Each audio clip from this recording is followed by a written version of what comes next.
Moisés, esperar um pouquinho o pessoal entrar, tá? Pra gente iniciar, tá bom?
Coloquem já pra mim o nome de vocês e a turma aqui no bate-papo, tá? Por favor.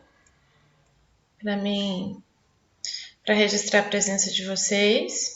Eu vou fazer aqui o compartilhamento de tela enquanto isso, tá bom?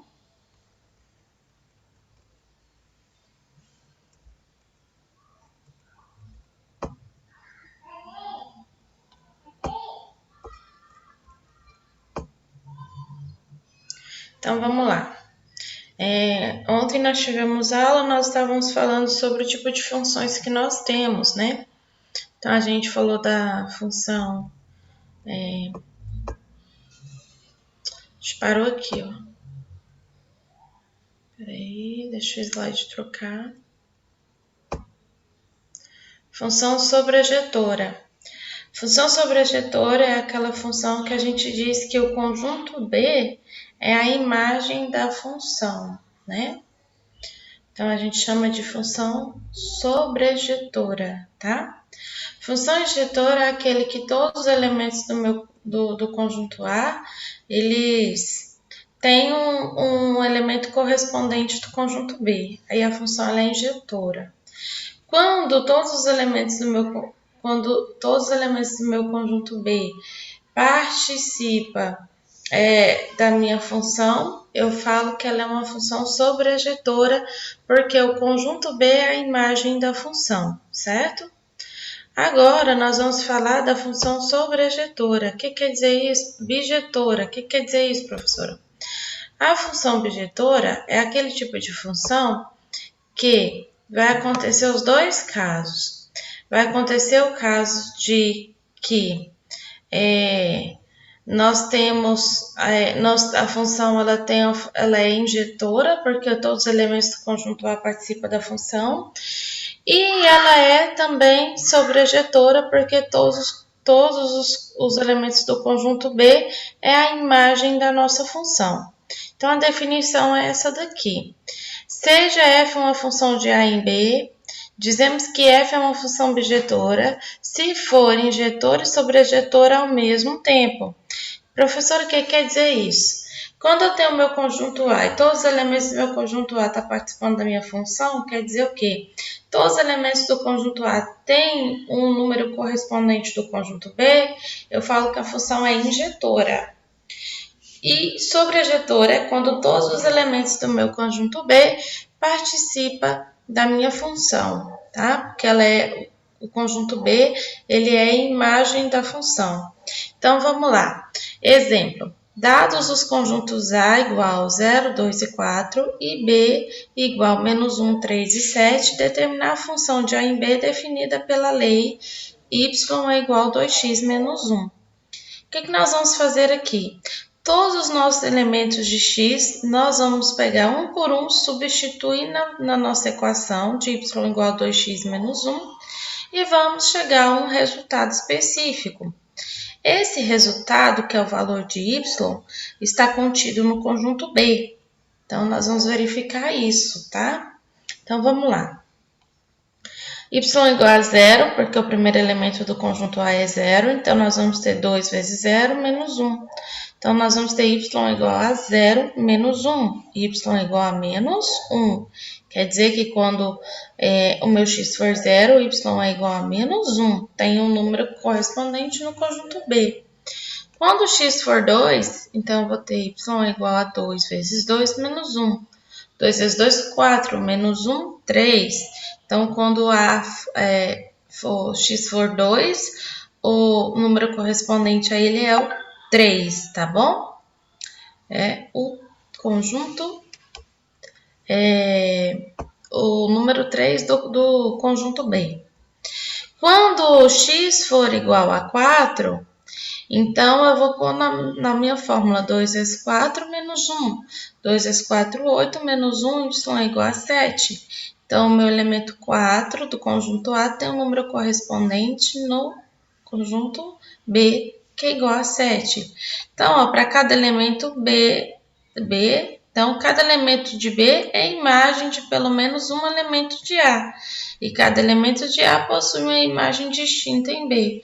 Então, ó, cada elemento de B participa da função, então ela é injetora. E todos os elementos do conjunto B aqui nesse exemplo é a minha imagem da função, porque é as respostas da minha equação, tá? Então, quando a gente tem esses dois casos juntos, a gente chama a função de bijetora, tá bom?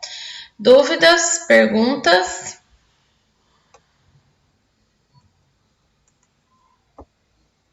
Não. Não?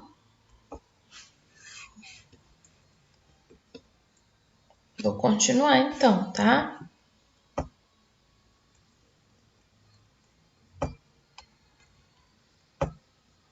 Então, aqui.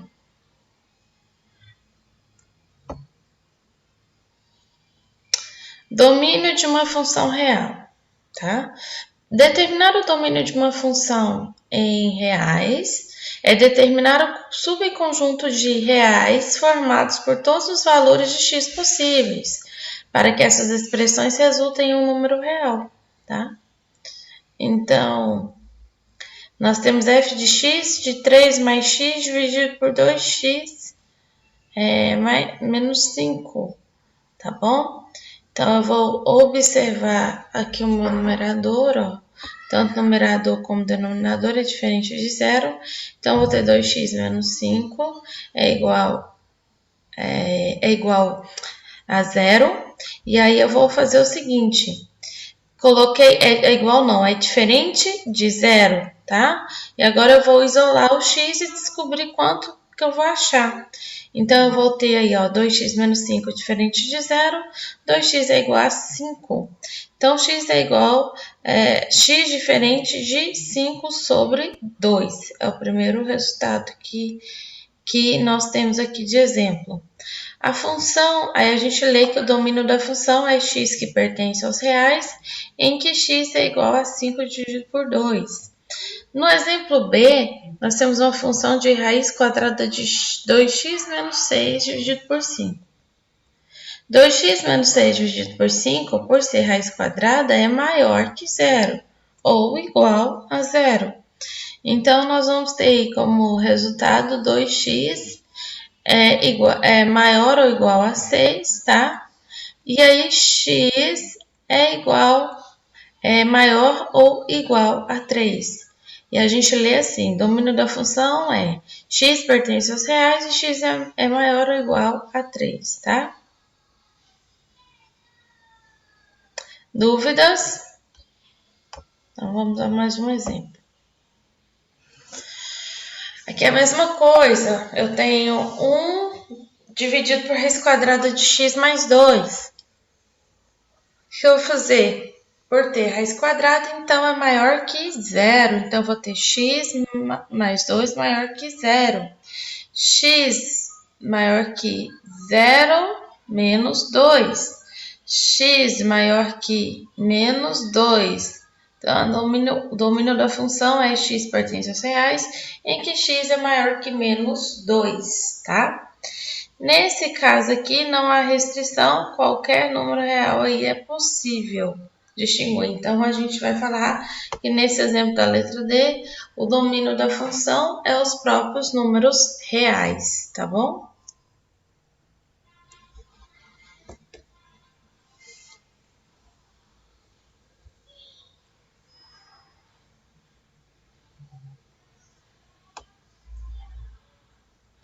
Continuando.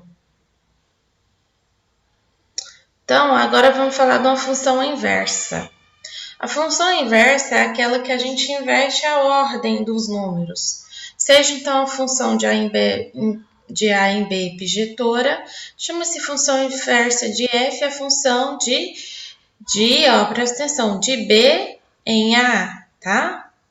Se e somente se f de m é igual a n, equivalente a g de n igual a n. Quaisquer que sejam m pertencente a A e n pertencente a B, seja f elevado a menos 1 a função inversa de f. Então, vamos a um exemplo para a gente entender melhor. Vocês estão compreendendo bem?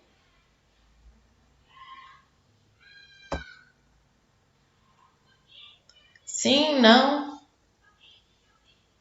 Falem para mim. Gostaria de saber se está indo bem aí, acompanhando bem, como é que tá? Tranquilo. Então, ó, dados conjuntos A, 1, 2 e 3 e B, 6, 7 e 8, sendo que a função de A em B é definida pela lei f de x igual a x mais 5, teremos a função igual 1 e 6, 2 e 7, 3 e 8 e f de menos 1 é igual a 6 e 1, 7 e 6, 7 e 2, 8 e 3. Então, vamos lá. A lei da função é essa, x mais 5. Vamos fazer primeiro a normal, para depois a gente fazer a inversa, tá? Então, nós vamos pegar todos os elementos do conjunto A e jogar na nossa equação. Então, onde for x, vou substituir por 1, mais 5 é igual a quanto? 1 mais 5 é igual a 6, então tem um número correspondente para ele no conjunto B. Tá aqui? Vou substituir x agora por 2. 2 mais 5 é igual a quanto, primeiro ano? 2 mais 5, para ver se tem alguém aí participando. 7. Isso. Isso. Agora eu gostei de ver. Vocês começou a participar. 7. Então, no conjunto B, eu tenho um número correspondente. Então, tá aqui, ó. 2 e 7, tá? Agora eu vou substituir x por 3. Eu vou ter 3 mais 5. 3 mais 5 é? 8. 8. Então, aqui no conjunto A, eu tenho um número correspondente para ele no conjunto B. 8, que tá o número, então, 3 e 8. Tá aqui meus pares, tá? Ordenados, ou a combinação binária que eu fiz, tá bom? Então, agora, a função inversa, todo número que é elevado a expoente negativo, ele é invertido. Então, se é uma fração, por exemplo, a gente vai ter o denominador no lugar do numerador e o numerador... Desculpem, gente, a gente vai ter o numerador no lugar do denominador e o denominador no lugar do numerador. Isso é o inverso, eu inverto a posição, a ordem. Se o número é um número inteiro, então eu vou ter um número fracionário. Então, simplesmente eu vou fazer o seguinte, em vez de partir do grupo A, eu vou partir agora do grupo B. E aí eu vou formar a segunda relação binária, tá? Então, eu vou ter aqui 6, ó, aqui não é y igual a x mais 5? Aqui vai ser y é igual a x menos 5, tá? Para ficar certo. Então, eu vou ter lá 6 menos 5 é quanto? Partindo do conjunto B agora. Vamos dizer que o nosso conjunto B é o nosso domínio agora, não é mais o conjunto A. 6 menos 5, 1. Então, tá aqui. 7 menos 5 é igual a 2. Ele está aqui. 8 menos 3 é igual a quanto? 8 menos 3, não. 8 menos 5. Estou dando a resposta. 8 menos 5 é igual a quanto? Igual a 3. Então, aqui eu tenho a relação binária também da função inversa. 6 e 1, 7 e 2, 8 e 3. Meninos, alguma pergunta sobre essa parte?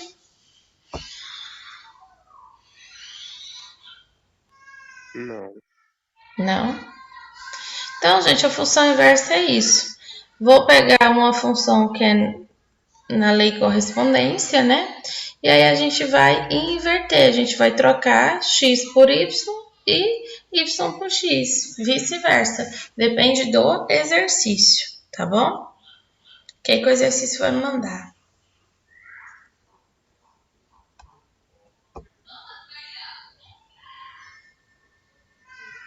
Então, aqui a gente tem um exemplo, né? Uma tabelinha, exemplificando aí, ela tem o percurso e o consumo em litros, tá? Variação aí tá de 10 em 10. E o consumo nós temos aí de R$ 12 até 48, tá? Então, agora, fazendo a composição das duas tabelas, a gente obtém um custo do percurso sem verificar o consumo, tá? Então, a gente vai chamar isso aqui de HX, que é igual a 1,2x, isso aqui de Gx igual a 0,12 e f de x igual a 0,1 vezes x. Esta lei é obtida fazendo a composição entre as duas funções, g de x e f de x, tá? Então, o que a gente vai ter? Que g de x e f de x é igual a g, o módulo da função de f, que é igual a 12 vezes f de x. Então, g de x vai ser igual a 12 vezes 0,1, porque a minha função f de x vale quanto? 0,1, tá? X. Então, a função hx é igual a g, tá? E a função g e a função f, tudo isso é igual a 1,2x, porque se você multiplicar 12 por 0,1, dá 1,2x. Primeiro, vocês têm pergunta? Tô todo mundo muito calado, eu tô na dúvida.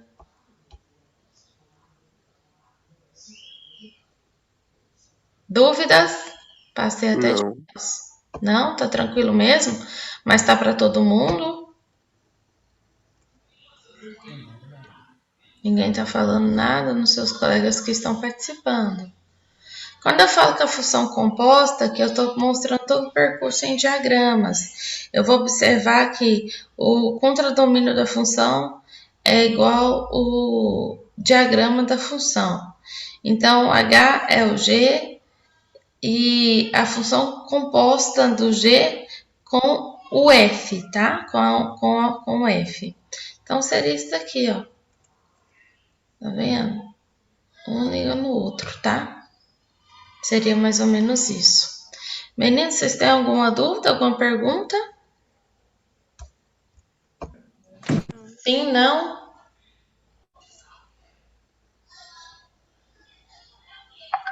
Então, eu vou liberar vocês. Gente, hoje a gente tem 3 aulas, nem eu tinha reparado. Libero vocês, agora a gente volta no último horário com geometria, tá? Geometria, gente, não falta, porque é conteúdo que vai cair no simulado também. Tchau.